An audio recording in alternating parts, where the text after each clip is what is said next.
106 KMEL. Your girl Shay Diddy here, having the pleasure to sit down with my guy, Vic Mensa. Do you know how happy I am to have you here? I'm happy to be here, man. I love the Bay. Now, first of all, I was excited for your new album, The Autobiography. Thank you so much. But I think personally, I was more so excited because I feel like personally, for what I like in rap, I like raps that actually talk about something and then people who actually have an opinion on things. So for you, how do you feel like your album is going to reach people or touch people? Like, what is your goal with your music?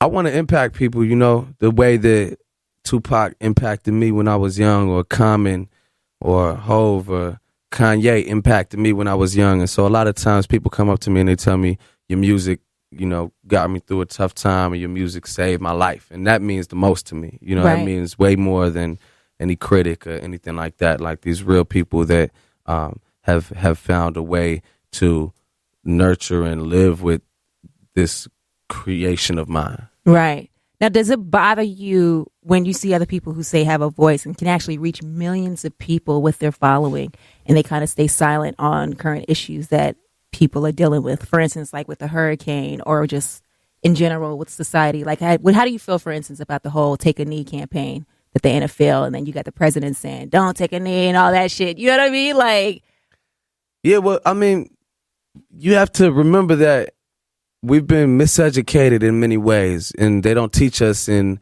third grade that the author of the national anthem, Francis Right. Scott Key, was a slave owner. right. And they don't tell us about the omitted third verse, which says that all hirelings and slaves will be, you can't escape the gloom of the grave. Right. You know what I mean? So I'm not standing for that. I haven't been standing for the national anthem since sixth grade. Right. I haven't been saying the Pledge of Allegiance.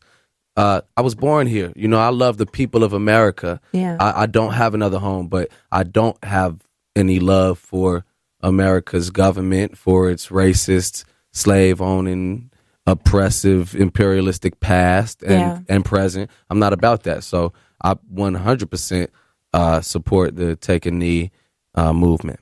And for me, I feel like there's no way you can't support it because it's not hurting anyone. You know what I mean? Like, although some people might want to take it personally, I feel like you choose to have an opinion about it, whatever the case might be. Now, what do you have coming up? Because I know this fall you're going on tour with JayZ. Yes, we're going on the 444 tour starting October 27th. And between now and then, I'll be kind of running around the nation doing like college dates and just performing and trying to do pop-up shops and touch the people. How did you originally link up with JayZ? I believe that things happen for a reason, and I came into hip hop with that mentality, just trying to make cutting edge statements and music, and something that was highly informed and of peak, Right. just like peak performance. You Right. know what I mean?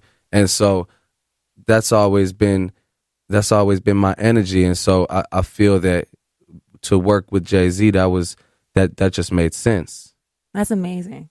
Now, do you think that when you guys are on tour, because I know a lot of people like to have studio buses when they're on tour. I'm definitely getting a studio bus. Definitely gonna. You think you're gonna try to get I'm already JayZ in the working about studio? Right? Yo, word up. Yeah, That'd that be sounds like crazy. a brilliant idea. That'd be crazy. You got JayZ, a track with JayZ made from the studio bus. Yeah, we're going to make that happen. Look at him. He's so silly. Now, anything else coming up for 2017? Because I can actually see you do a lot more like public speaking, or just because I know you're doing your show tonight out in Berkeley, but I could also see you do like television talk shows and stuff like that.